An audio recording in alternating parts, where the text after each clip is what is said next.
Bueno, muy bien, muchas gracias. Muy buenas tardes. Bienvenidas a la tercera sesión de este Cineclub en Casa que organizamos desde el Laboratorio de Antropología Visual de la UAM, Iztapalapa. Y bueno, que estamos dedicando ahora a homenajear y analizar, hacer una lectura antropológica o varias lecturas antropológicas de la obra de Paul Leduc.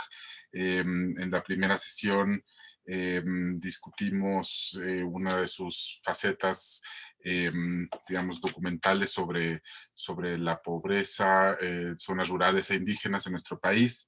La semana pasada, con las historias prohibidas de Pulgarcito, vimos pues su faceta más latinoamericanista, afín y solidaria con los movimientos revolucionarios de Centroamérica.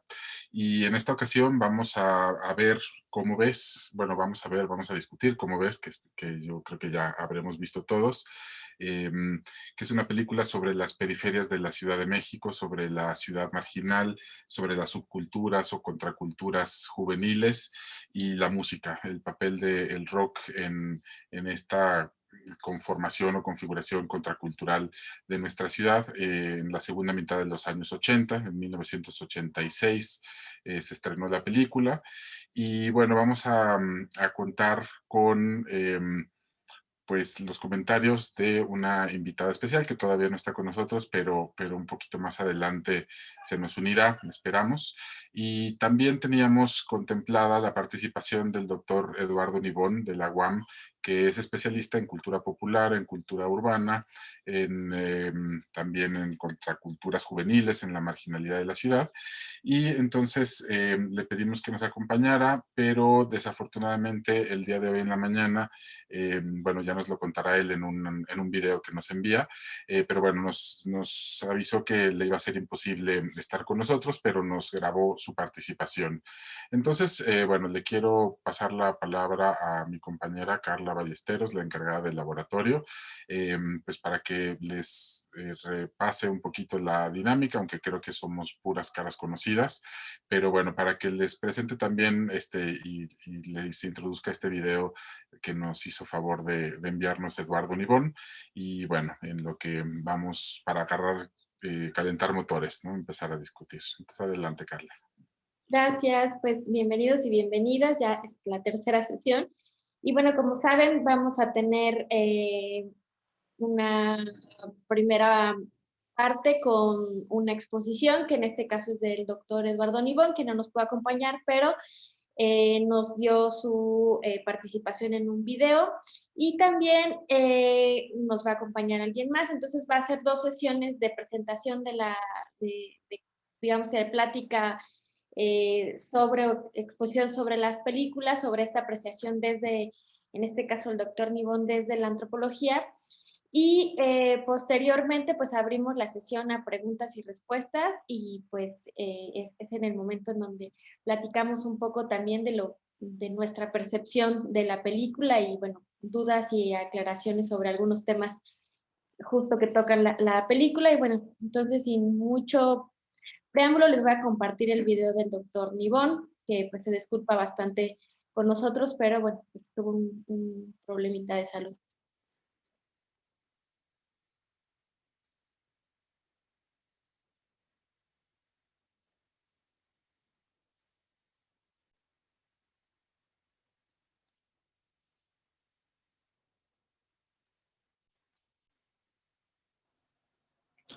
Hola, buenas tardes. Saben que esta sesión ha sido convocada desde hace tiempo. Yo con mucho gusto acepté, pero justo hoy en la mañana tuve un problema de salud y a las 6 de la tarde me va a ver el médico. Estoy grabando con unas horas de antelación esta participación. Muchas gracias a los organizadores del Videoclub por invitarme. Yo acepto porque pues es una iniciativa del Departamento de Antropología y siento una obligación colaborar, pero luego de haber dicho sí, me quedé pensando en por qué lo dije. No soy ni experto en cine, mucho menos soy experto en música. En lo poco que conozco y que me considero, que me he introducido más en esto es en el ambiente de la ciudad. Así es que voy a hacer algunos comentarios sobre esto mismo. El documental, ¿Cómo ves?, de Paul Leduc nos obliga a pensar en varias cosas. En primer lugar, en el cineasta, ustedes ya vieron dos películas de Paul Leduc, dos películas sociales, dos documentales.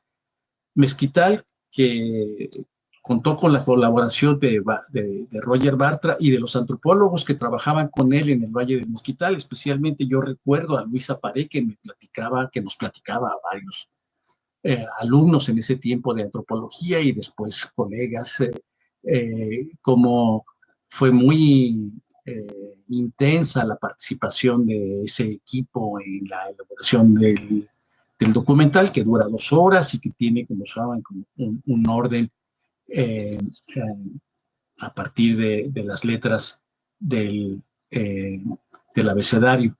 Y eso suma, hace que el documental tenga unas viñetas y que le dan sentido. Las historias prohibidas de Pulgarcito es una película que se hace al calor de la revolución salvadoreña, del movimiento salvadoreño, un año después del triunfo de la revolución en Nicaragua. El ambiente social en Centroamérica, en El Salvador y en México mismo era un ambiente de que era inminente el triunfo del frente en esa insurrección, cosa que no ocurrió.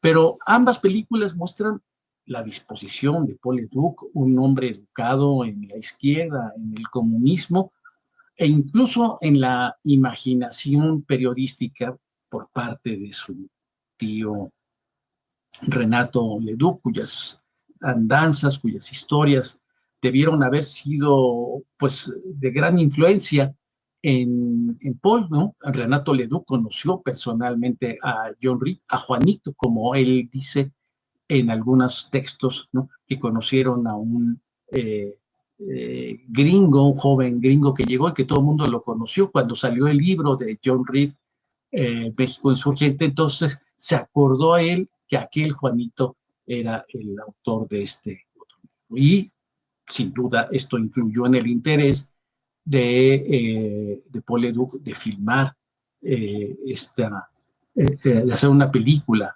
sobre Reed. Él fue educado en estas tradiciones de izquierda que para él fueron más que tradiciones, fueron compromiso.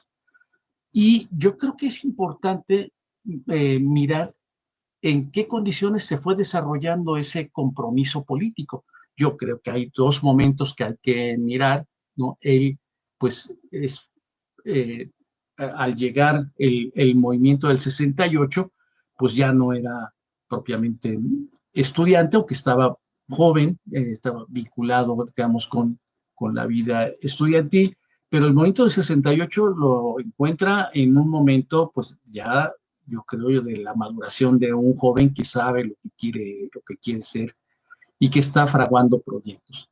El otro momento, pues, es el de las revoluciones en Centroamérica, donde el ánimo social, el compromiso, la posibilidad misma de que se lleve a cabo un proceso revolucionario como el que tuvo lugar en la isla del Caribe, en Cuba, pero ahora propiamente en territorio continental vecino a México, con una gran participación de actores mexicanos, donde tanto nicaragüenses como centroamericanos desarrollaron gran parte de su sociabilidad en México y conocieron a periodistas, a creadores, a estudiantes, y dejaron una honda huella, pues también lo está marcando. Así es que el compromiso social, sus definiciones ideológicas y los movimientos sociales lo han marcado ahí. Pero luego de esos dos videos que ustedes ya vieron, dos documentales, decide hacer uno en colaboración.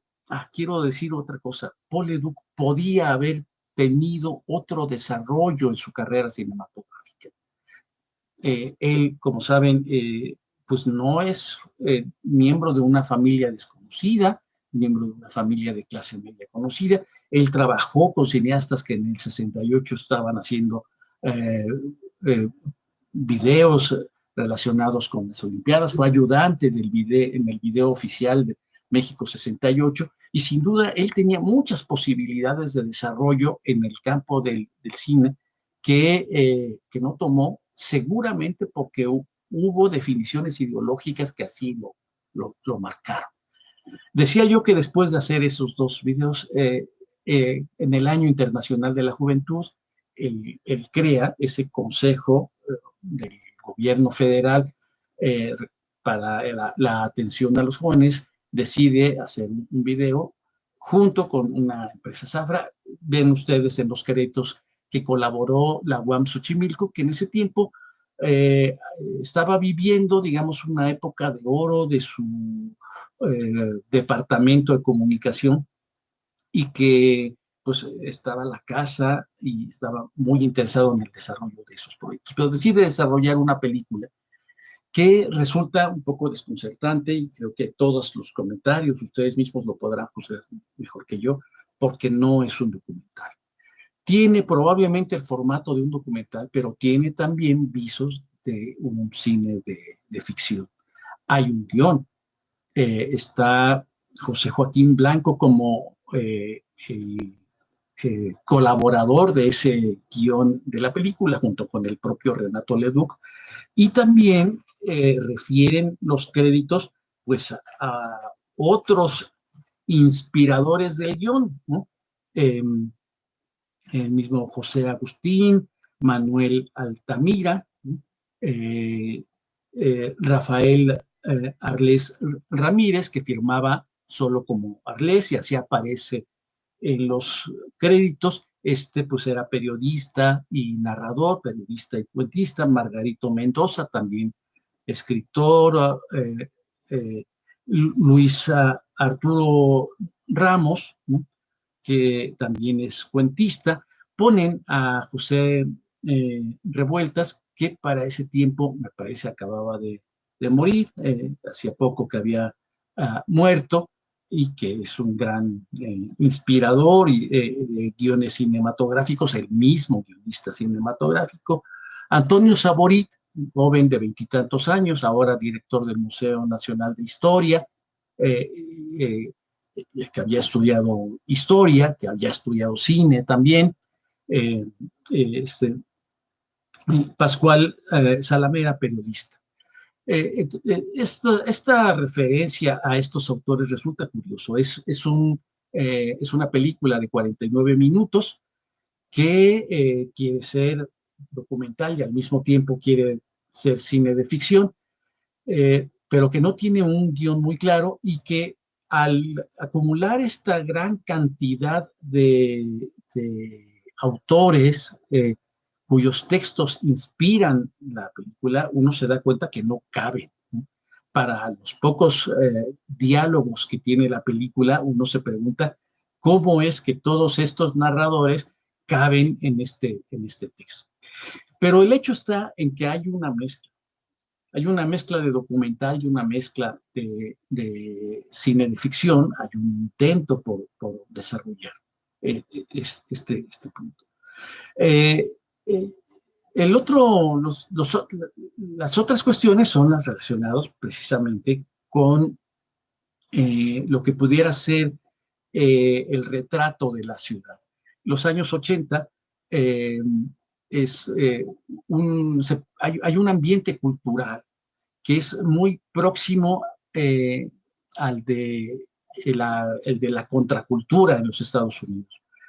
Cuando yo he discutido con algunos colegas y en algunos seminarios sobre la contracultura, advierto que debemos entender por contracultura pues un momento determinado, o más bien, se podrían entender dos cosas por contracultura, pero una puede ser tan general, que es toda oposición a la cultura dominante es contracultural, y eso, bueno, es una forma de entender la contracultura, pero por contracultura, me parece, tenemos que referirnos a un momento y los inspiradores de esta idea de contracultura. Por cierto, que el concepto fue acuñado a fines de los años 60 por un sociólogo norteamericano californiano, o en California, Por contracultura, pues habría que entender un movimiento en el cual se producen creaciones culturales que no tienen acceso a las líneas de comunicación que se habían desarrollado, a la industria cultural, sea en el libro o incluso en la poesía. Así es que, por contracultura, ¿no? Son movimientos que desde la generación beat, más o menos, hasta la generación hippie en los Estados Unidos, son excluidos de las líneas de comunicación dominantes. Y después del movimiento 68, después del verano del amor del 69, esto cambia y se introducen estos movimientos a los medios, y en ese sentido la contracultura termina como movimiento en los Estados Unidos. Pero en México, esto de contracultura como movimiento no termina en ese momento. Al contrario, a partir del concierto de Avándaro, la contracultura crece en los años 70, y los años 80 son época de sequía contracultural. Los medios no aceptan, o con trabajos admiten las expresiones culturales que no son afines ni al poder ni a las líneas dominantes muy claramente conservadoras y poco atractivas de los medios de comunicación, especialmente de Televisa. Así es que en ese ambiente, ¿no? Decide Renato de Duque presentar una película, El Año Internacional de la Juventud, donde yo creo que lo que está presente es esa contracultura, la contracultura que no tiene vías de comunicación, vías de ingreso a los medios dominantes. Y lo que inicia esta presentación con un hoyo funky, de los cuales yo me enteré pues bastantes años después, en una charla que tuve en la cafetería de la ENA con Armando Vega Gil, que nos estimábamos, aunque él era de 1 o 2 años más abajo que yo, pero nos encontrábamos, nos conocíamos, y le pregunté cómo iba su tesis. Él me contó lo que estaba haciendo, y le estaba haciendo sobre los hoyos, me dijo. ¿Y qué son los hoyos?, le pregunté. Y entonces Armando, con mucha paciencia, me explicó lo que eran los hoyos funky. Armando Vega Gil, pues es uno de los músicos de Botellita Jerez, y que murió hace 2 años dándose muerte a sí mismo.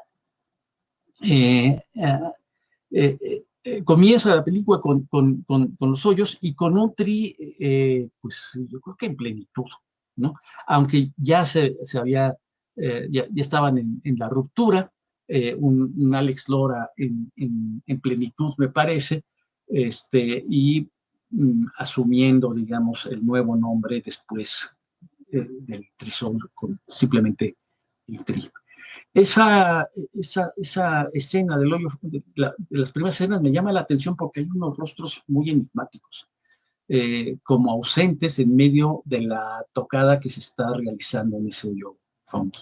A mí me llama la atención, y solo lo explico poco por la presión que pudo haber tenido la cámara, porque eran muy chicos los que estaban, los rostros muy jóvenes, los jóvenes que están siendo fotografiados, y posiblemente por el efecto pues del cemento.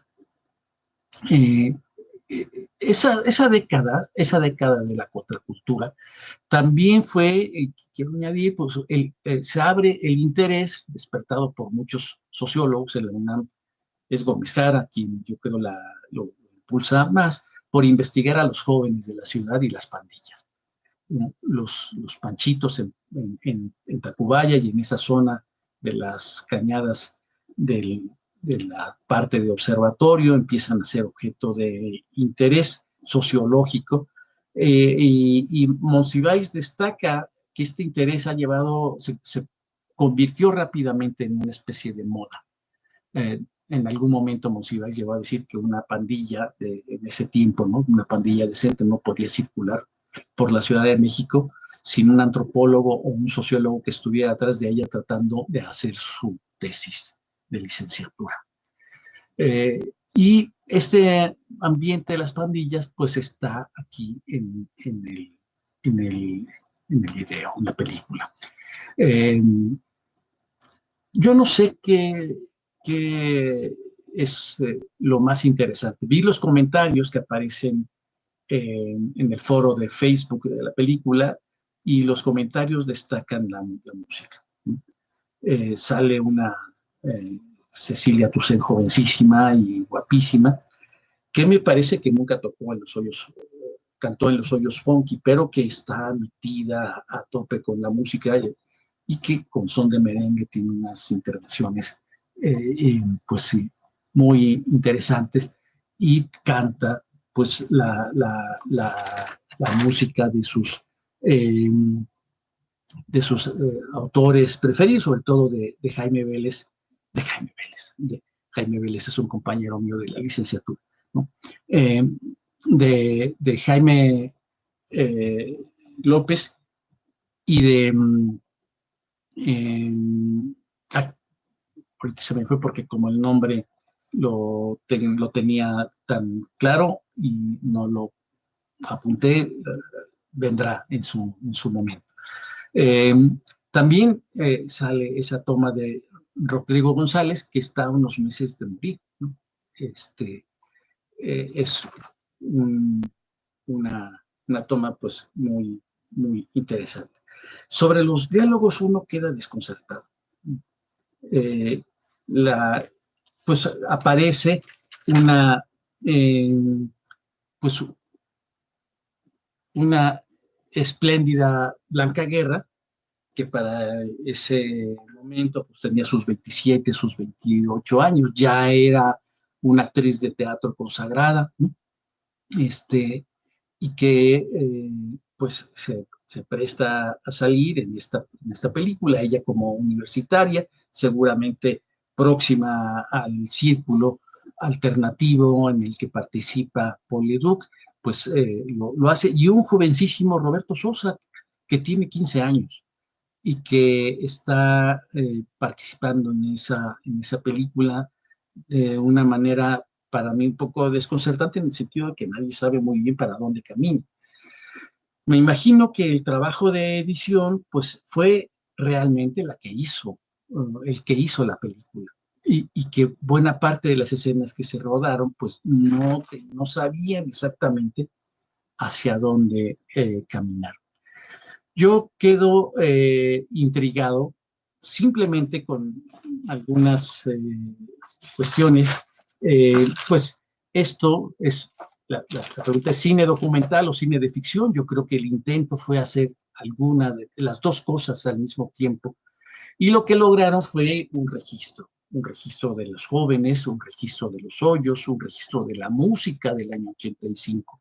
También lograron, pues, producir algo que es ironía.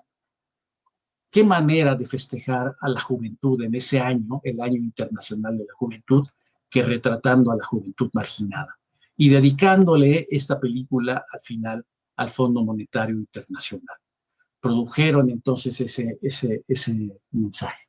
La ciudad que aparece es una ciudad desconocida. Ningún punto urbano que es retratado en la película me es reconocible. Esto me parece, por un lado, raro y por otro lado, maravilloso, porque la periferia tiene esa característica, ¿no? Una periferia que es irreconocible con respecto al conjunto de la metrópoli. Saben que yo hice mi tesis de doctorado sobre las periferias, la titulé Mirar las ciudades de la periferia, y la que esta película muestra es que mirando las ciudades de estas periferias, la ciudad es irreconocible. La ciudad parece ser que no existe. Esto me pareció muy admirable. Hay otra cuestión que no está dicha ahí, y es que muchos de los escritores y cuentistas de los que supuestamente intervienen, o hay textos inspiradores de la película, son editores o trabajan en editoriales marginadas. Yo creo que buena parte de presentar a estos autores es presentar a autores poco conocidos, autores que solamente nos remiten o se pueden ser conocidos en estas editoriales de poco tiraje y marginadas. Por último, les dejo a ustedes para el debate una pregunta. ¿Podrá haber un equivalente hoy a este tipo de filme? ¿Podrá haber un equivalente a una película filmada en este ambiente que he caracterizado de contracultural, de total exclusión? Hoy podemos encontrar un ejemplo. ¿Cómo ves? Pues de nuevo agradezco la invitación a que comentara yo este video. Me disculpo por no estar para responder sus preguntas, pero pues he hecho lo que mejor he podido para cumplir con este compromiso y darles a ustedes mi punto de vista. Muchas gracias. Voy a terminar esta emisión.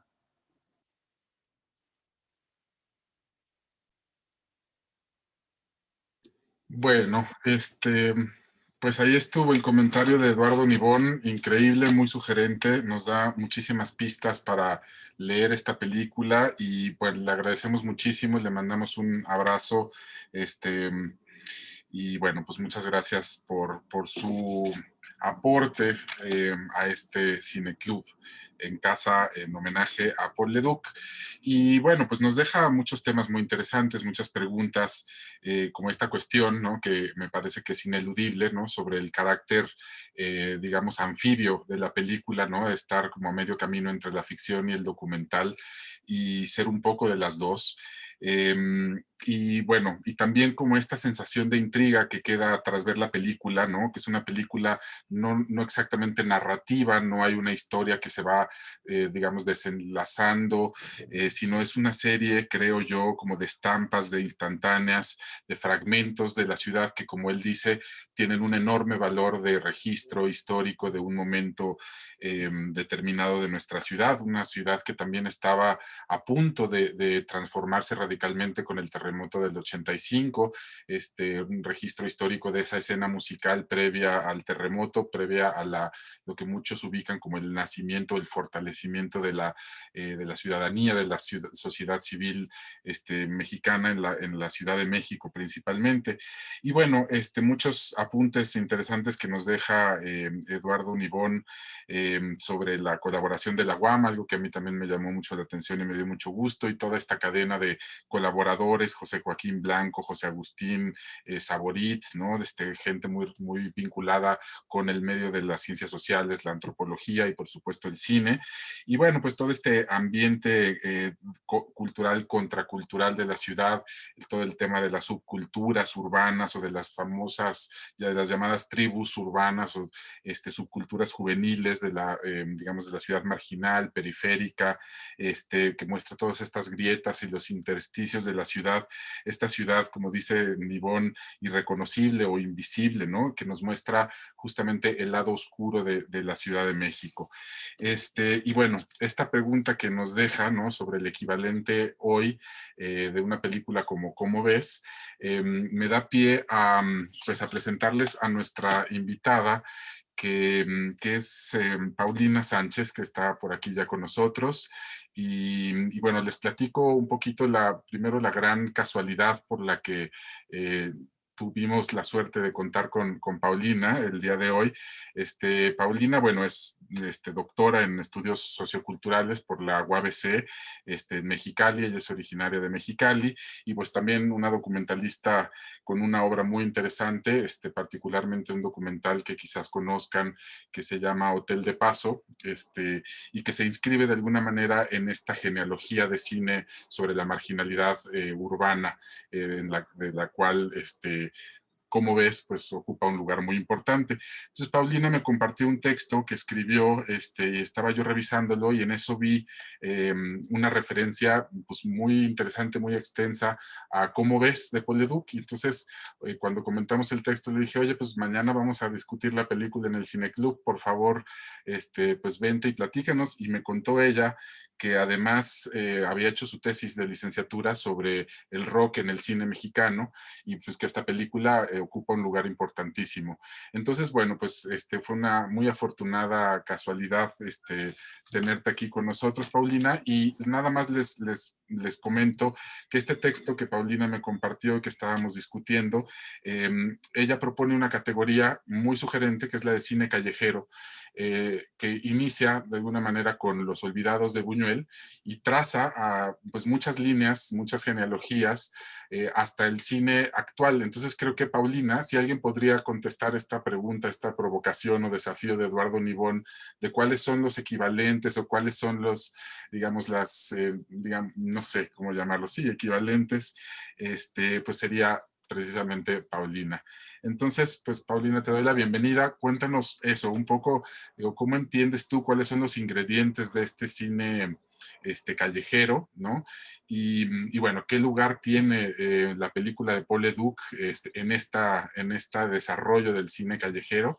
Y tantito antes de darte la palabra, Paulina, quiero también agradecer y saludar a Israel Rodríguez, que estuvo con nosotros como comentarista la semana pasada y que pues nada, me da muchísimo gusto, vi la sesión, me encantó y bienvenido otra vez Isra y ahora después de Paulina, pues por favor compártenos todo lo que sepas sobre esta peli también.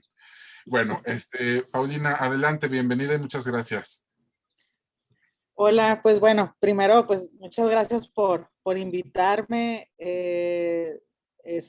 No esperaba así que terminando el texto fuera ya a platicar de él, pero está padre. Así que, bueno, lo que yo les puedo contar sobre justo este trabajo reciente es, como ya mencionó Antonio, desarrollé pues lo que considero es eso, un tipo de subgénero cinematográfico en el cine mexicano y para poder como argumentar pues y pues eso, analizar y dar cuenta, estableciendo pues una genealogía histórica, ¿no?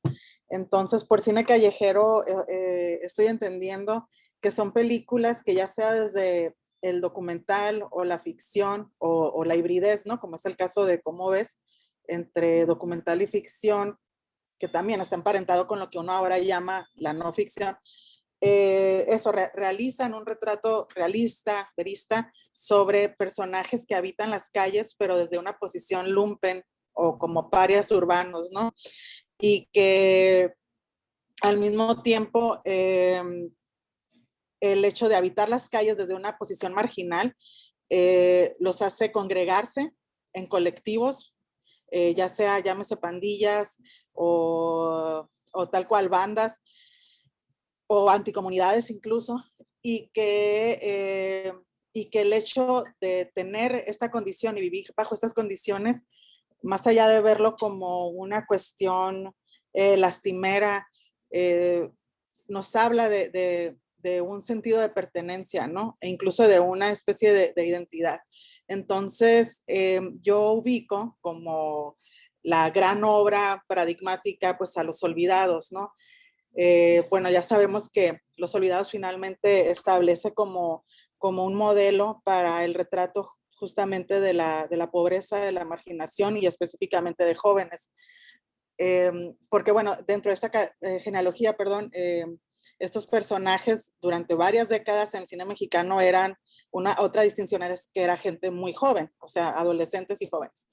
Entonces, bueno, por eso Los Olvidados me parece que es como la obra cumbre paradigmática a partir de la cual uno puede empezar a trazar esta historia de cine callejero en el país.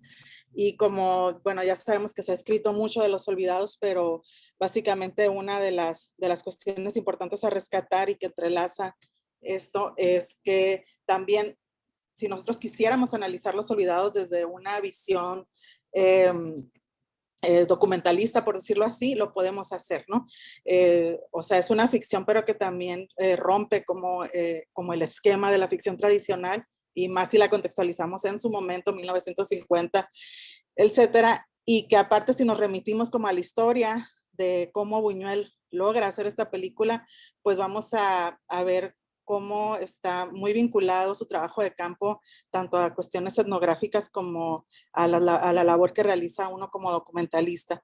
Y por otro lado, pues lo que ya se ha dicho mucho también es que Los Olvidados, pues en su momento y para siempre, ¿no? No solo en México, sino en Latinoamérica y España, rompe con esta dicotomía ya establecida por el melodrama urbano entre ricos y pobres, en construir a los personajes pobres como bondadosos, aceptando su condición, y los malos sufriendo o con los peores sentimientos, donde ya los bienes económicos y materiales no les representan porque tienen el alma, ¿no? Pues envenenada, por decirlo así. Y con Los Olvidados, ya lo sabemos, pues bueno, todo esto lo revoluciona totalmente Buñuel. Entonces, sobre la genealogía del cine callejero, y tomando en cuenta lo que establece Buñuel desde el 50, haciendo un recorrido, pasando por distintas décadas, llego a la década de los 80 precisamente, ¿no?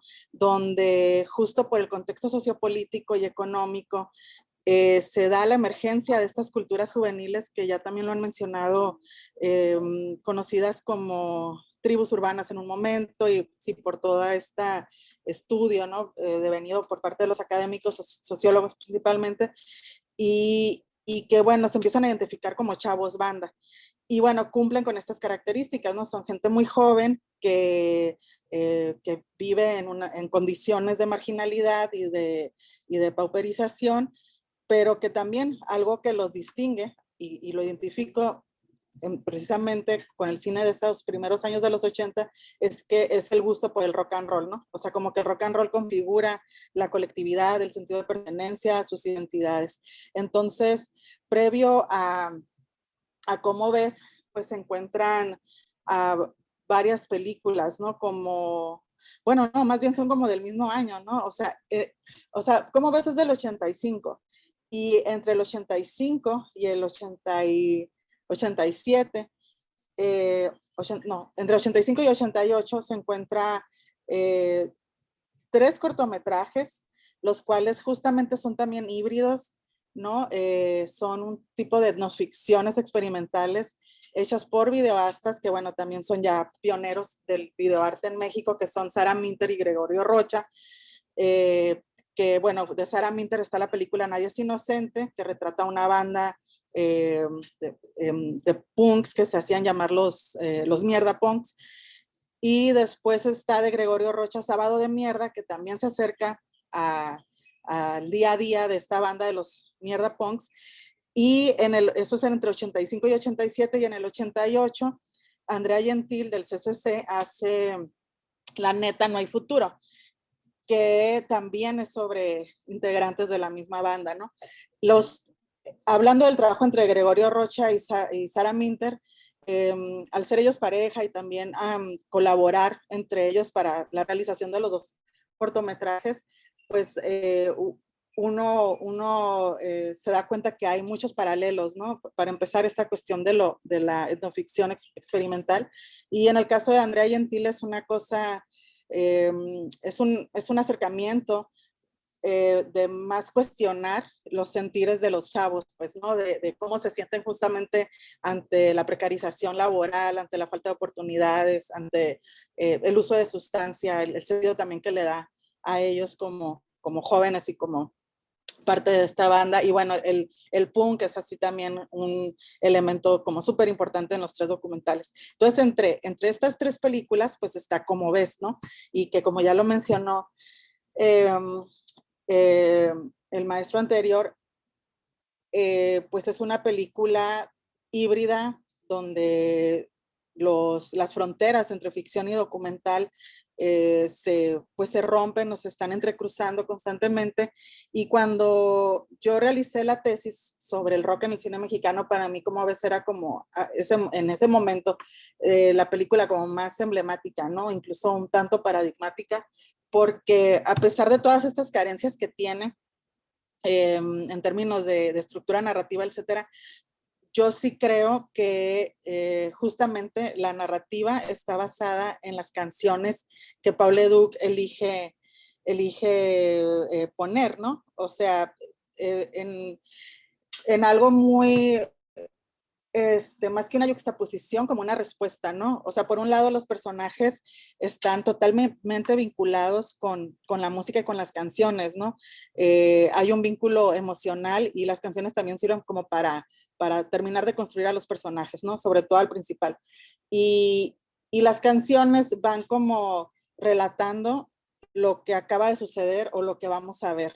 Entonces, eso para mí es como una de las cosas como más bonitas o más padres de analizar o de ver de cómo ves, además de, bueno, contando el contexto en el que la película sale, ¿no? Que ya también se habló de eso, que termina siendo, pues, al final un trabajo muy importante en términos históricos, etnográficos y documentales, cinematográficos, pero el hecho también de que estas canciones vienen, espérame, ahí voy, perdón, pues que también en las canciones mismas están, bueno, que las canciones mismas estén interpretadas por los artistas, bueno, y compositores y cantantes y músicos de la época, del momento, pues también habla mucho pues de lo mismo, ¿no? Del contexto y de lo que finalmente tenía que ver con las realidades de este tipo de chavos, pues de culturas o subculturas.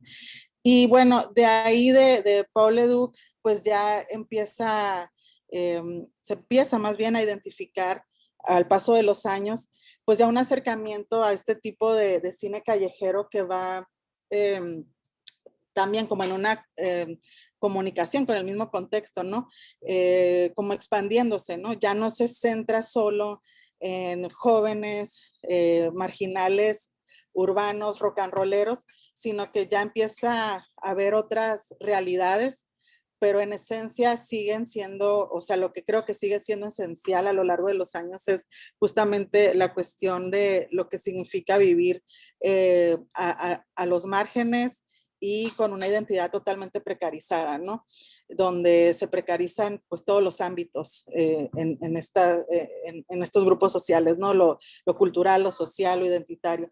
Entonces, por ejemplo, a principios de los 90 y tomando en cuenta toda esta campaña mercadotecnia de la nueva era del cine mexicano, donde había muchos cineastas recién egresados, ahora grandes cineastas, sobre todo de las principales escuelas de México, pues aparecen ciertas películas que se acercan a esta genealogía, donde creo que Lolo de Francisco Atié es como la pieza de principios de los 90 más representativa, y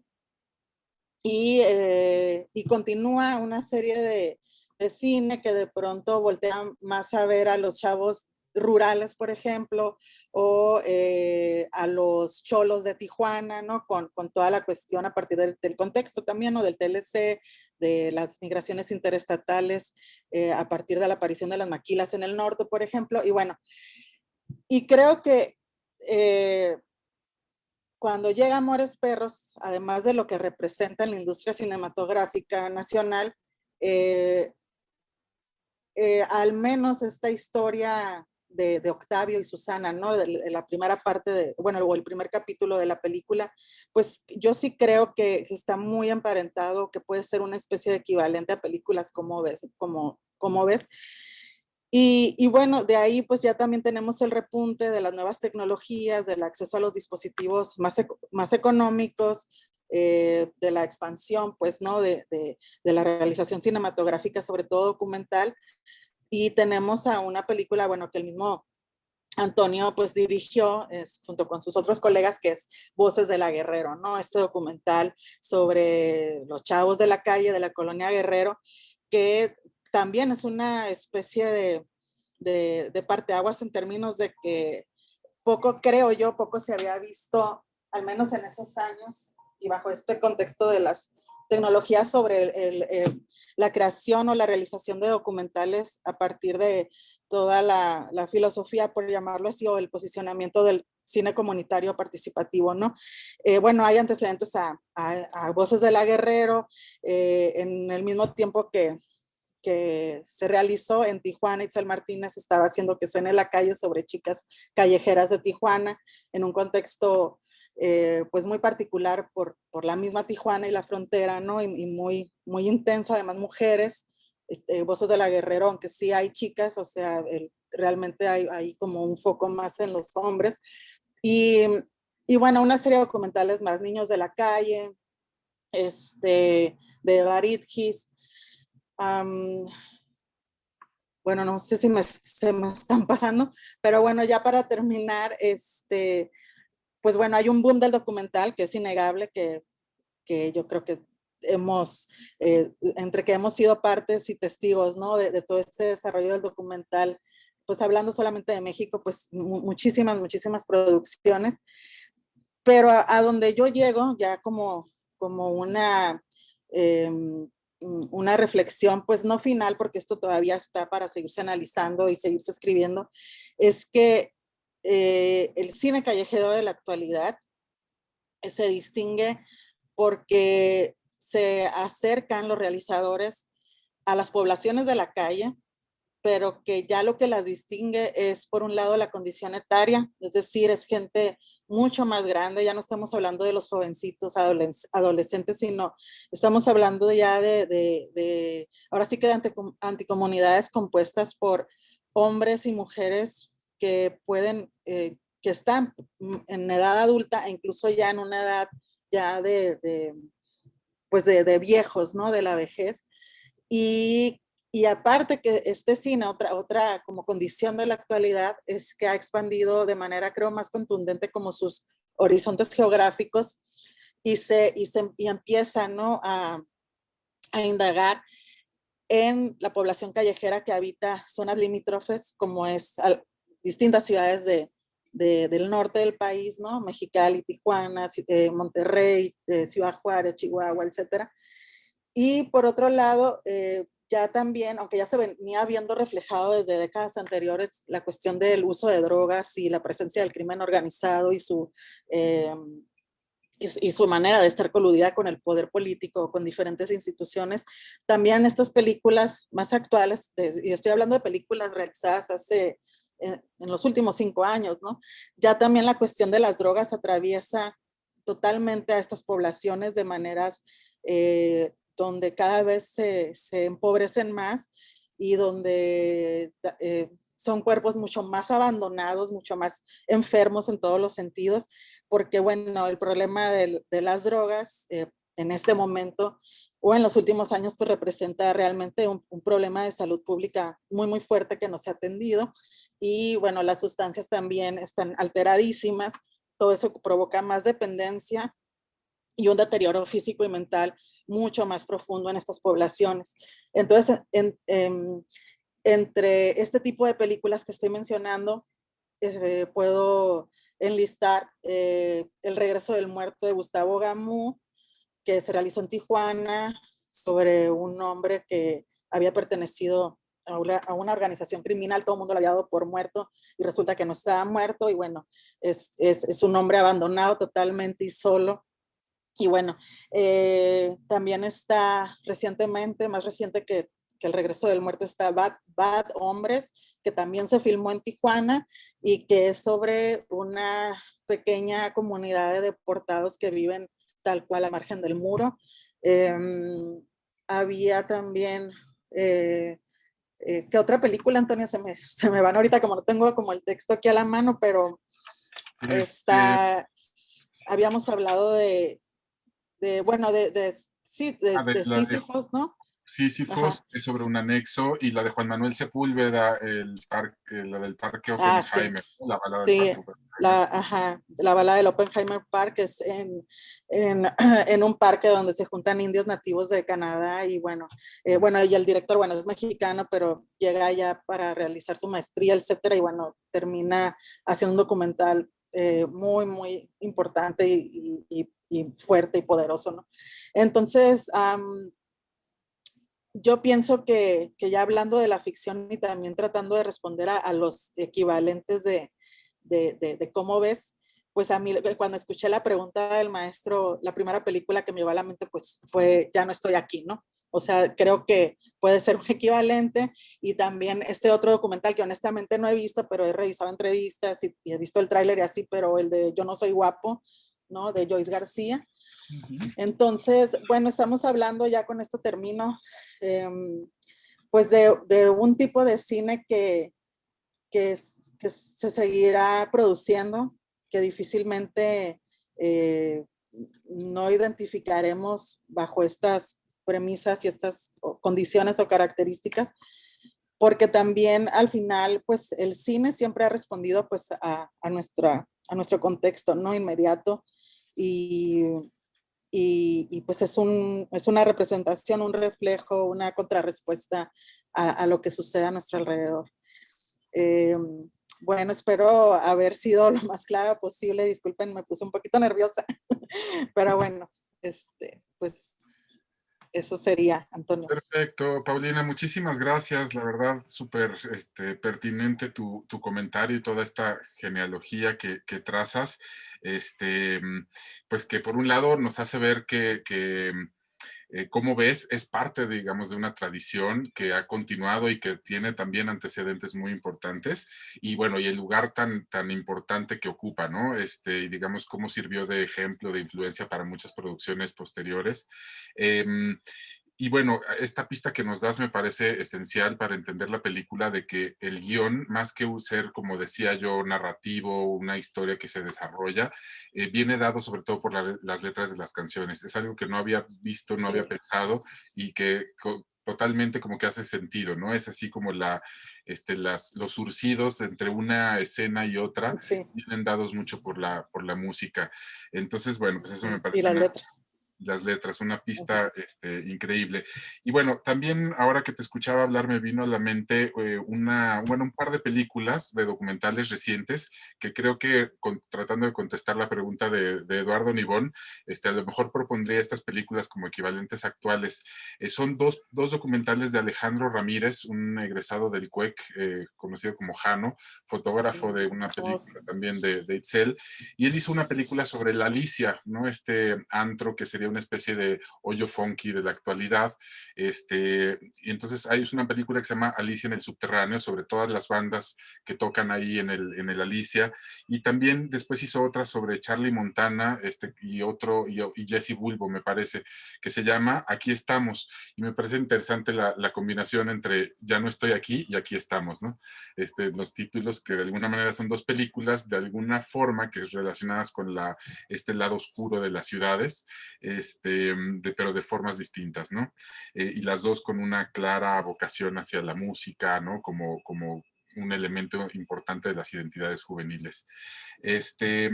Bueno, pues nada, eso, digamos, creo que siguen sobre la mesa algunas preguntas muy interesantes sobre el carácter documental, sobre la construcción narrativa de la película, sobre los antecedentes y los equivalentes actuales. Entonces, pues con estas interrogantes tan sugerentes, pues abrimos una ronda. No sé si tú, Isra, quieras comentar algo. Y si no, pues, sí, seguro que Bueno, sí. sí. Por favor, Isra, Pero adelante. pues no tengo mucho que agregar al comentario del profesor Nibón, y sobre todo al comentario de Paulina, que me gustó un montón, y que creo que puso ahí unas claves importantes, ¿no? Y sobre todo con esta referencia última a Ya no estoy aquí, ¿no? En esta genealogía maravillosa no solo de la temática, sino de la forma de los sujetos ficcionados, digamos, pero ya muy alejados de esas ficciones de lo popular, o de esos sujetos estereotípicos de lo marginal. Y creo que ahí sí es una marca que pone Paulina maravillosa, de cómo en esta genealogía compleja de la representación de los sujetos de las periferias, de los sujetos marginales, pues ha habido un desarrollo impresionante en la cinematografía, y que al cine mexicano le costó mucho trabajo desandar ese camino de representar a los sujetos marginales a partir del estereotipo, ¿no? Y tratar o sea, no solo fue un camino de construcción, sino de deconstrucción, ¿no? Y creo que en ese camino, en la película de Paul Leduc es maravillosa, porque, digamos, teníamos como dos polos, ¿no? El polo del cine industrial, que por más que lo intentaba, no salía ni siquiera con los intentos del echeverrismo en los años 70 y después con RTC y con Margarita López Portillo, no salía de la construcción de sujetos marginales a partir de estereotipos, ¿no? Ya fueran encarnados por grandes actores o por nuevos actores, siempre terminaban como en estas formas como de farsa, ¿no? Y de exageración.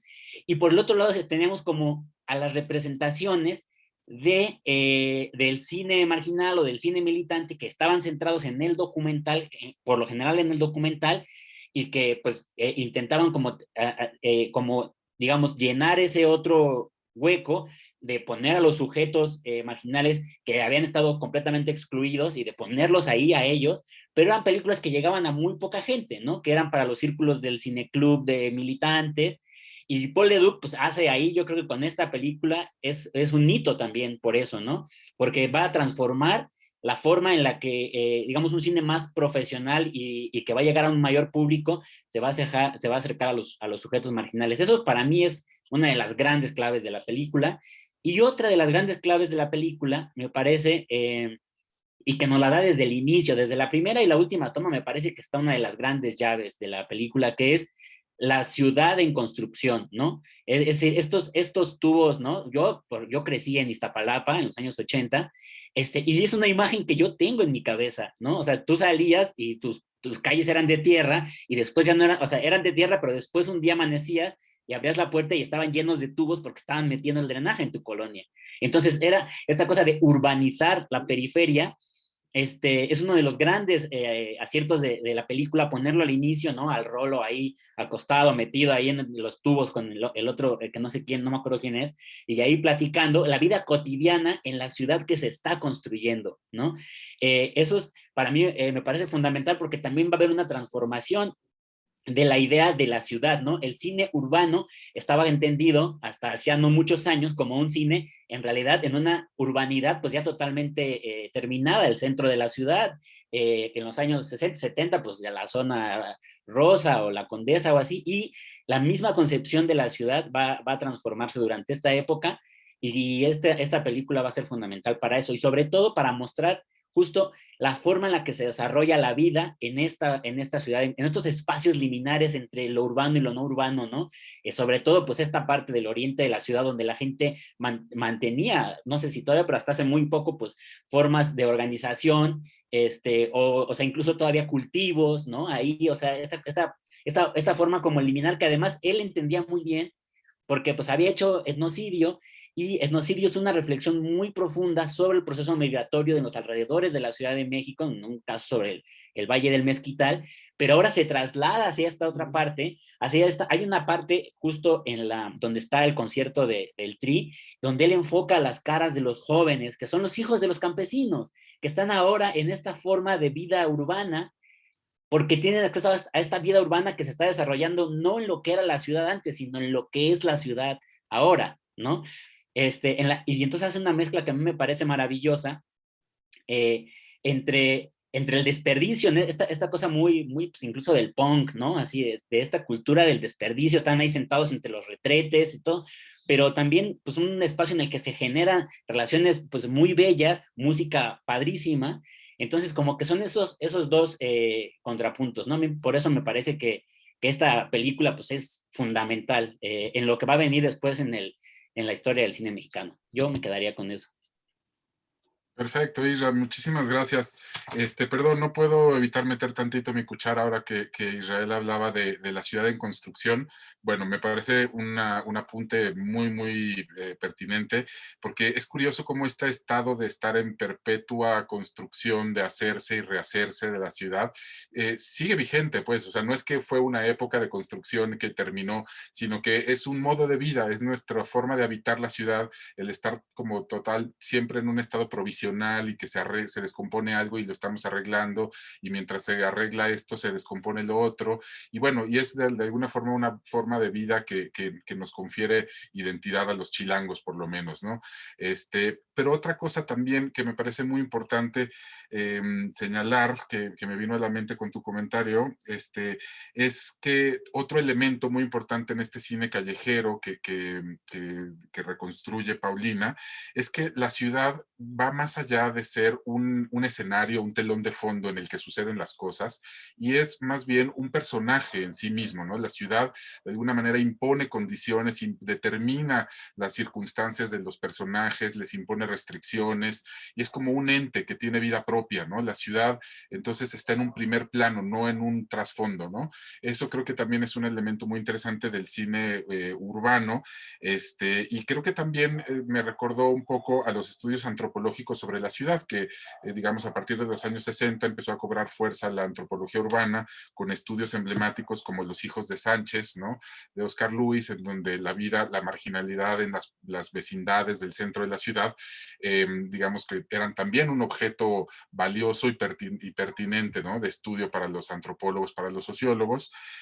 Y bueno, luego también hay un brinco muy interesante entre el cine y la antropología con una película que se llama Él es Dios, de Alfonso Muñoz, Víctor Anteo, Arturo Barman y Bonfil Batalla, sobre los concheros, los danzantes, digamos, prehispánicos, pero que también viven actualmente en las ciudades, en las vecindades.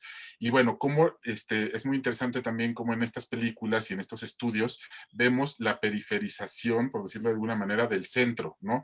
O sea, no solamente es el interés por los fenómenos que ocurren en los márgenes, en los límites de la ciudad, sino como también estas periferias, ¿no? De la cultura, de la vida urbana, también suceden en el corazón mismo de la ciudad, ¿no?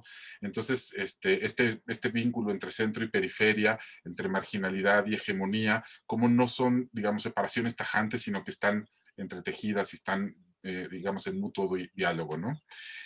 Bueno, nada más una reflexión que por ahí me provocó el comentario de Israel y el de Paulina. Y bueno, Carla, veo que tú tienes la mano levantada.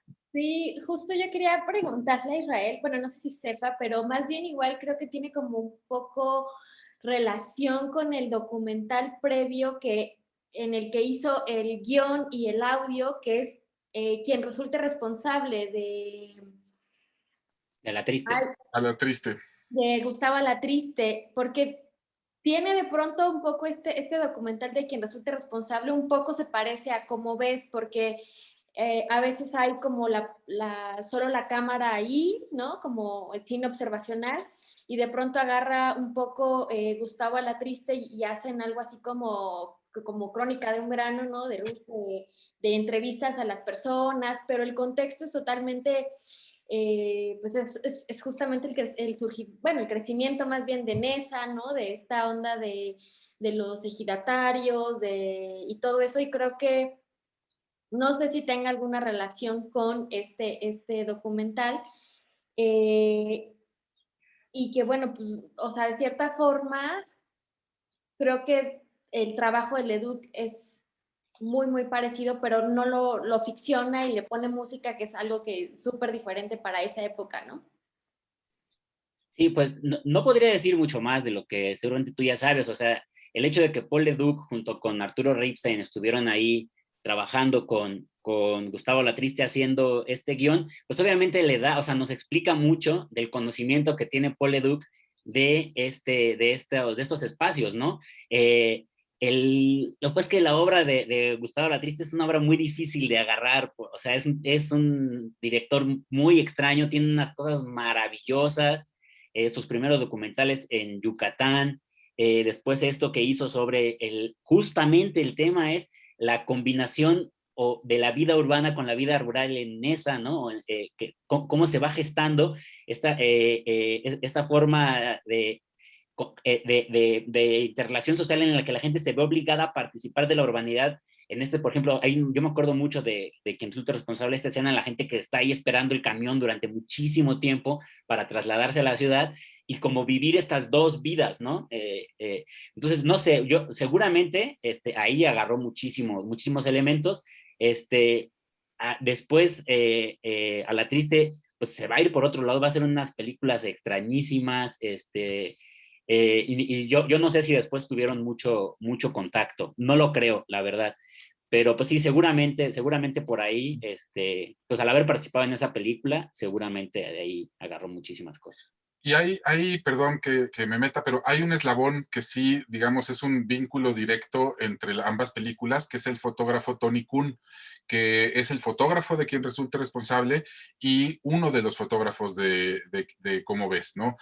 No queda claro, digamos, quién hizo qué, o bueno, por lo menos no que yo sepa, pero sí aparecen los créditos Tony Kuhn, y Tony Kuhn pues justamente participó en ambas. Y sí creo que hay algo sobre en su mirada, sobre las vecindades, sobre las colonias de autoconstrucción, sobre estas como casas totalmente precarias, que creo que sí hay una continuidad, ¿no? De alguna manera entre ambas películas. Pero sí, me parece también muy buena reflexión, quizás no tanto sobre la música y las culturas juveniles y tal, ¿no? Pero sí sobre la marginalidad urbana, ¿no? Rebeca. Mira, yo quisiera hacer un comentario sobre la película. La vi por primera vez cuando se estrenó hace muchísimos años y no la había vuelto a ver y me impresionó muchísimo esta vez. Y la encontré una película muy completa con un guión estructurado alrededor de la música, como bien dijo Paulina, ¿no? Y sobre todo la escena inicial donde empieza Rolo a decir, ¿cómo ves? Está dura, ¿no? Y el otro dice, sí, está dura. Y ese diálogo sin sentido, vacío, reflejo también de la pobreza del lenguaje de la gente que habita en esas comunidades. Y luego empiezas a ver a los jóvenes que tienen un trabajo francamente espantoso, creo que es una fábrica de cemento o algo así. Roberto Sosa, que es muy jovencito y que además tiene un rostro con esos ojos así de cómo ves, ¿no? Está abriéndose al mundo, pensando que puede tener muchísimas oportunidades, está trabajando y de repente toda la violencia de donde vive, de las autoridades, lo van llevando a una frustración espantosa, al final acaban dejando de trabajar y la música te va llevando en ese creciendo, ¿no? De angustia, de insatisfacción, la fiesta en donde están y llega la policía, se los lleva a ellos, no les creen, la violencia que hay, por ejemplo, en la relación entre Blanca Guerra y su novio, ¿no? Que ella trabaja en una pescadería y él, cada vez que está con ella, le dice, hueles a pescado, ¿no? Es una relación muy agresiva. Luego, cómo las otras pandillas llegan persiguiendo a este par de chicas, entran a esas casas de lámina, esa vecindad en donde viven, y no hay nadie que haga nada. Las voltean a ver qué es lo que está pasando y no hay ningún gesto ni de... Es la indiferencia total. Al final los chavos toman un avión, dicen que lo único que quieren es que llegan las cámaras, la televisión, que quieren hablar, y cuando se presentan las cámaras y la televisión, no son capaces de articular una palabra, ¿no? Se quedan completamente callados. Y regresamos otra vez a, ¿cómo ves? Pues está dura. Pues sí, está dura, ¿no? Entonces, es ese círculo de violencia en el cual no existen oportunidades para esta juventud para salir. Lo único es esta música. Yo sí, a mí me tocó la época de los hoyos funky, ¿no? Esta música y esta violencia en los hoyos funky, ¿no? Que la música refleja muchísimo eso. Entonces, al final, pues estás encerrado en una sociedad, con un país, con un gobierno que no te da ninguna alternativa. Los jóvenes en esa época no tenían ninguna alternativa. Los jóvenes marginados tampoco tienen alternativa ahora, porque los trabajos a los que pueden acceder pues son terribles y bueno, entre trabajar por esa miseria en esas condiciones, pues como que ahora sí que no es vida, ¿no?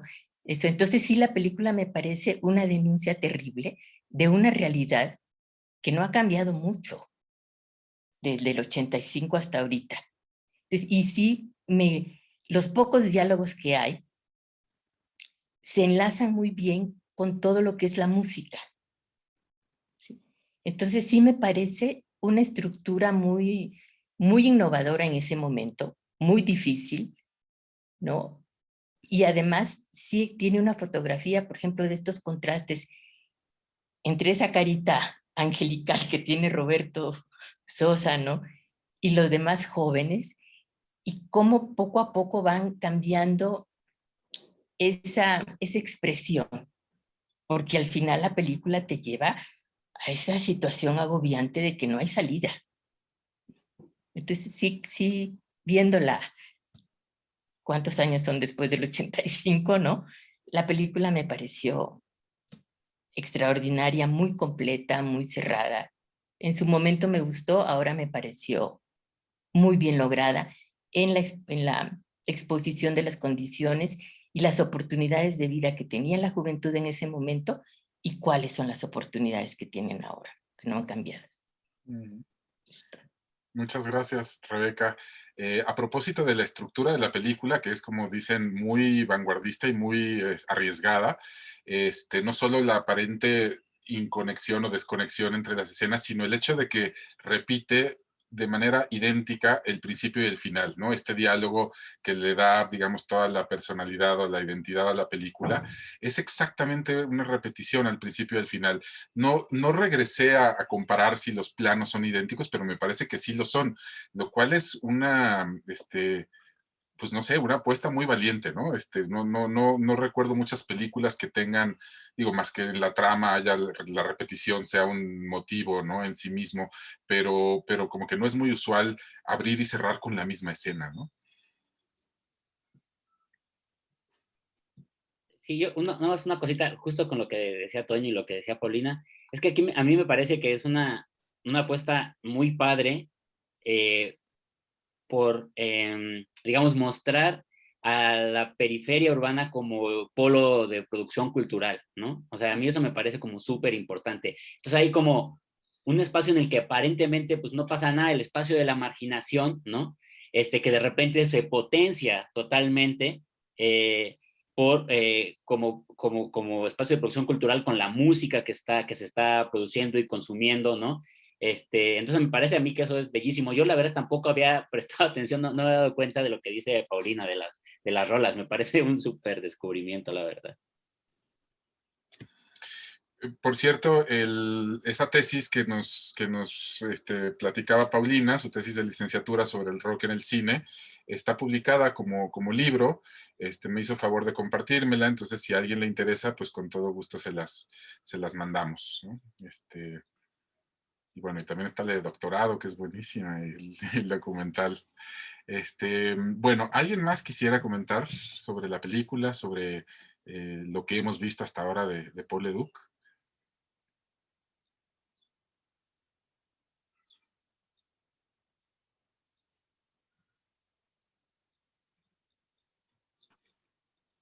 A Aymara le toca leer. Ah, ok. Hola, Aymara. Hola, gracias por los comentarios. Qué interesante la genealogía del cine callejero, Paulina. Había muchas cosas que no sabía, me pareció muy interesante. Cris Pérez nos dice, a mí esa intención filosófica de Leduc de repetir escena de inicio y fin me recordó a la idea de estancamiento como en El Ángel Exterminador. Y, perdón, y Sandra nos dice que si le podrían mandar la tesis de Paulina, por favor. Bueno, sí, Paulina me da autorización de compartirla, claro que sí. Sí, claro que sí. Gracias, gracias. Muy bien. Incluso se puede poner por aquí, ¿no? En el chat, creo. Déjenme por aquí la descargo y la subo. Mientras tanto, alguien más puede seguir participando.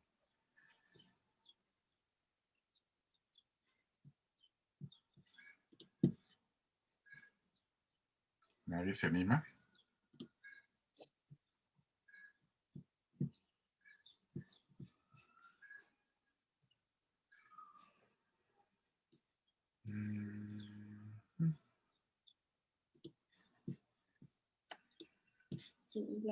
Ahorita la ponemos para todos.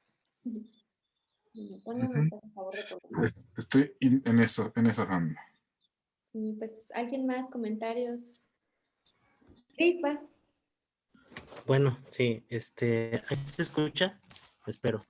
Pues nada más como complementando lo que había escrito en el chat desde esa idea, me parece muy filosófico, ¿no? De repetir el inicio y el fin en la película, en el sentido de que, por ejemplo, en el Ángel Exterminador, toda la trama que Buñuel presenta tiene que ver con ese estancamiento que se vive, bueno, a lo mejor lo estoy planteando muy filosóficamente, ¿no? Que se vive en un espacio específico del tiempo, ¿no? Entonces, creo que podría también hacerse una interpretación jugándole un poco a eso, que era como lo que me hace sentido en respecto a lo que decía Rebeca, ¿no? Dice, es que del 85 a la fecha, ¿cuántos años han pasado? Y podríamos notar cierta similitud, ¿no? Entonces, yo creo que también ese podría ser un juego, ¿no? De interpretación. O sea, al final, pues, como ves, pues sigue dura, ¿no? Entonces, yo creo que se podría seguir haciendo ese juego todavía un rato más, a pesar de las transiciones que hemos vivido. Y nada más que quisiera como comentario agregar esta parte de cómo se hace un análisis también de la conformación de la identidad, ¿no? De los jóvenes, con apropiación de significados, de significantes, también cómo atrapa mucho el contenido del decir de las juventudes del tiempo, del contenido del decir de los poetas rockeros, ¿no? Porque decía alguna vez Batis, creo, que el rock and roll es poesía agregada a rasguidos estridentes, ¿no? Entonces también se me hace bien interesante cómo sí este contexto que influye, ¿no? También por ahí hablaba un poco, creo que sí, Israel de la liminalidad y del momento histórico en que son bandas de rock cantándole a los hijos de los campesinos, ¿no? Hablando ya como de antropología, me recordó mucho a Redfield, al continuo folk urbano, esta situación en la que hay una continuidad de la urbe, ¿no? Con las periferias, ¿no? Que va como influyendo en los decires, y pues también lo que decía Antonio, ¿no? Que ahorita estaba leyendo algo de Pablo Fernández, de ahí, de que también es de la UAM, me parece, psicólogo social, ¿no? Que tiene que ver con la ciudad, comunidad. Entonces también es bien interesante cómo, bueno, perdón, voy a apagar la cámara por cuestiones de que me falla la red, pero sí, la ciudad es un ente gigante que al mismo tiempo está hablando, ¿no? O sea, es solo que decir eso. Gracias por todos los comentarios. Hoy aprendí un montón de principio a fin, ¿no? Israel, Rebeca, Paulina, el profe que no pudo estar, Antonio, muchas gracias. Al contrario, Cris, gracias a ti por también ser público recurrente. Y bueno, ya está, nada más les aviso, en el chat de aquí de Zoom ya está la tesis de Paulina. La pueden descargar en estos minutitos que quedan. Aprovechen. Una cosita rápida. Bueno, primero agradecer, ya me descargué el libro. Muchas gracias, o sea, se ve que estaba buenísimo.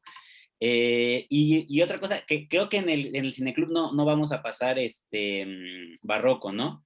Que es importante, como no lo vamos a ver, pues comentar que, digamos, este trabajo de Paul Leduc de hacer este acercamiento a las expresiones culturales y a las relaciones sociales, muy compleja, solo a partir de la música, pues la va a llevar él a su, digamos, a su forma más radical con Barroco, ¿no? Donde va a intentar hacer, pues, una reflexión muy compleja sobre la forma de las interrelaciones, pues, generalmente muy desiguales y complejas en el mundo hispánico, solamente a partir de la música, ¿no? Es una película que no tiene una sola palabra, y con la cual, en la cual recoge desde música barroca hasta la misma Cecilia Toussaint, ¿no? Y es una película que además hace como un viaje a lo largo del tiempo, o sea, hace recreaciones del momento de la conquista, luego de la época colonial en varios países de Europa y de América, y hace como esta reflexión muy compleja solo a partir de la música, y es una película que está hecha 4 años después de Cómo ves. Entonces, que por ahí va esa onda y es muy, muy padre. Gracias, Israel. Justamente hoy comentaba con Carla, digamos que ya empezamos pues como en la segunda parte de este cine club, ¿no? Y ya empezamos más bien como a lamentar todas las películas que quedaron fuera, no vamos a discutir o no están en el programa original, RIF, México Insurgente, no está tampoco Cobrador, películas que también son muy significativas para la antropología y que se prestan para análisis, interpretaciones muy sugerentes. Entonces, pues con este comentario que hace sobre Barroco, pues como que nos confirmas, nos reafirmas las ganas de como de tener una segunda parte de este cineclub en torno a la obra de Paul Leduc. Y bueno, pues no sé, si yo creo que todos por aquí nos quedamos enganchados.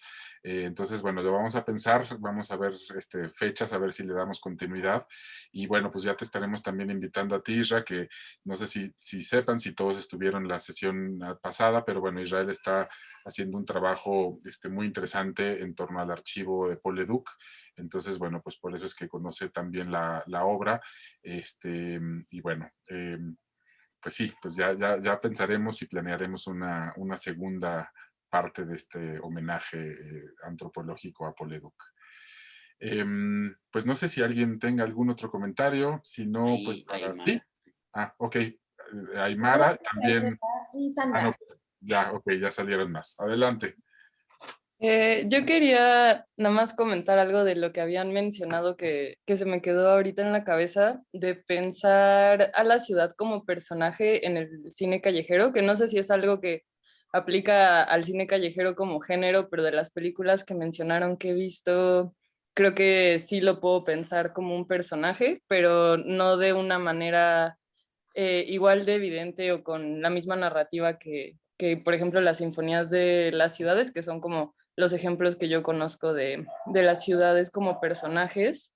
Pero me parece genial pensarlo así porque creo que, bueno, habiendo crecido en el DF y conociendo algunas como de las ciudades que mencionan donde se hace cine callejero en el país, me parece como muy fuerte lo que nos genera la ciudad y cómo nos atraviesa la ciudad y al punto de vivirlo como una relación como con una persona, ¿no? Como yo pienso que yo tengo una relación amor-odio con el DF, por ejemplo, y probablemente la tendré con otras ciudades y me parece muy lindo y como una gran herramienta narrativa para el documental, pensarlo como, pues es también parte de un personaje que atraviesa a todos quienes estamos habitándola. Y nada más era eso. Gracias, Aymara. Sandra, tú también querías comentar algo. Hola, ¿qué tal? Buenas noches. Sí, pues bueno, ya sería como un poco repetitivo otra vez toda mi reflexión, pero bueno, algo de lo que he encontrado en las películas de Leduc es que siempre no retrata como un callejón sin salida, siempre construye personajes con capacidad de agencia, sujetos políticos, retrata los panoramas difíciles, los contextos difíciles y desoladores, sin embargo siempre encuentra la forma de hacer foco en alguna forma en que pues como ciudadanos, como personas, seres humanos, hallamos una forma de darle la vuelta a esto, ¿no? En otras películas pues ha sido como la organización política de la clase obrera. Acá, por ejemplo, me gusta mucho esta sinfonía de la ciudad que hace, bueno, si ven es como una sinfonía de periferia, pero el tema y yo lo abordo de esta forma, no como subcultura ni como contracultura, sino como una cultura alterna de la ciudad, de las identidades urbanas de los jóvenes. Y bueno, algo que me gusta mucho es el tema de la danza y la música como una contranarrativa a discursos oficiales de los más media y de la alta cultura. Esto, gracias. Muchas gracias, Sandra. Me parece que Rebeca, ¿verdad? También, sí, adelante, Rebeca. Ok, fíjate que cuando terminé de ver la película, de repente se me vino como flashazo Los Caifanes. que no recordaba exactamente de qué año era la película, porque Los Caifanes en su momento también fue un shock esa película, ¿no? Porque retrataba la vida de los barrios bajos de la Ciudad de México, ¿no? Y la película Los Caifanes es del 67, creo. 18 años después, lo que muestra Leduc es una juventud muy violenta, una situación que en contraste con la de los Caifanes, pues la de los Caifanes es una vida muy rosa, ¿no? No sé si te recuerdan esta película.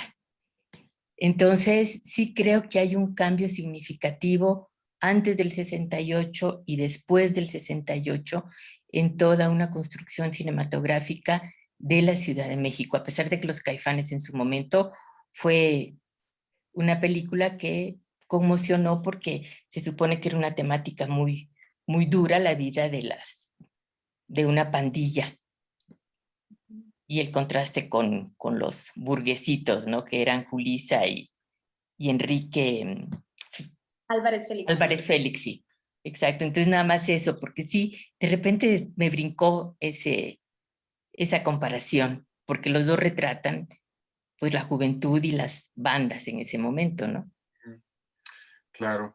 Y bueno, también es importante recordar que, digamos, ahorita yo creo que la reconstrucción de este cine callejero que hizo Paulina y las películas que comentamos son estos retratos como más, no sé, fieles, genuinos de las culturas callejeras, de los grupos juveniles, urbanos y tal. Pero también es importante recordar toda una línea de cine de ficción, de muy mala calidad, como de ficheras, ¿cómo se llama? Perro Callejero 1 y 2, ¿no? Que también retrataban la marginalidad, pero dando continuidad a estos prejuicios, a estos estereotipos más bien sobre los otros, sobre los subalternos, ¿no?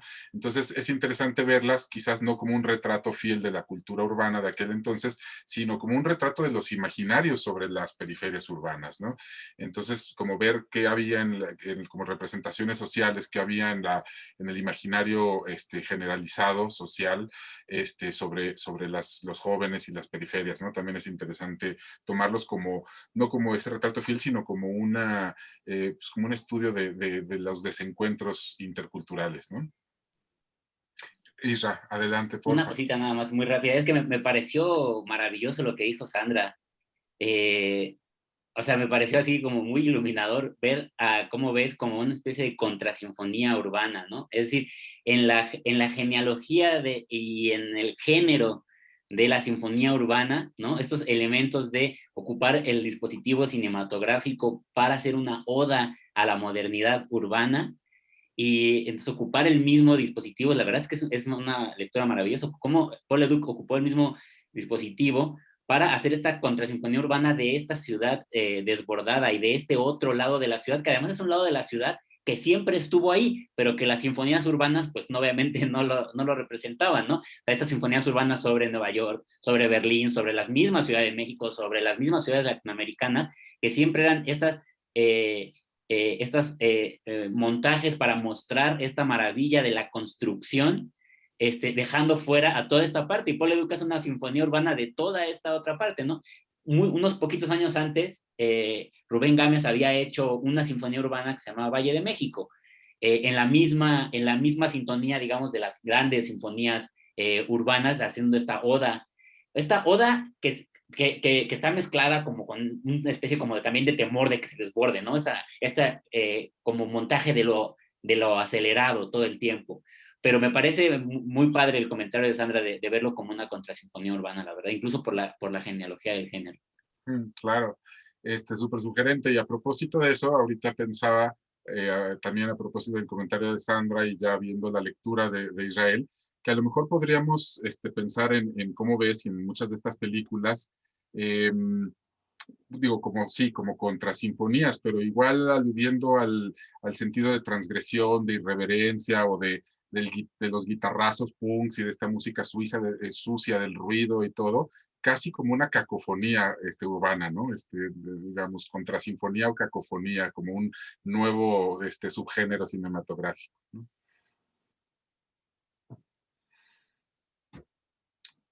Bueno, pues no sé, si no hay más comentarios, creo que podríamos ir cerrando, invitándoles a que nos acompañen también la próxima semana. Vamos a comentar Frida, Naturaleza Viva.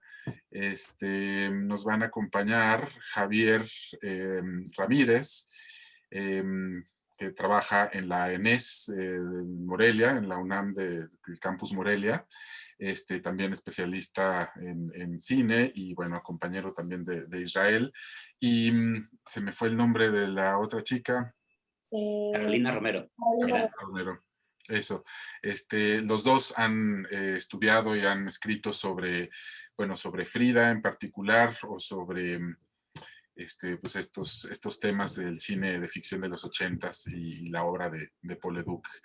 Entonces, pues bueno, nada, estaremos en este mismo link, ¿no? Para quienes nos quieran acompañar. La película de Frida, pues creo que es de dominio público, ¿no? Está, creo, disponible en todos lados. Si no, escríbanos al correo de laboratorio y les podemos dar acceso para que la puedan ver. Y agradecerles muchísimo, Paulina, nuevamente muchas gracias por la afortunada coincidencia de que pudimos tenerte con nosotros, pues a Israel por sus comentarios y su asistencia tan fiel, ¿no? a esto y por toda la obra que estás haciendo en torno a Paul Leduc, y bueno, a Rebeca y a todos ustedes, a Carla también, muchísimas gracias, y nos vemos en 8 días para comentar Frida. ¿Sale? Nos vemos. Bueno, Chao, chao. buenas noches. Chao. Chao, buenas noches. Gracias, bye bye.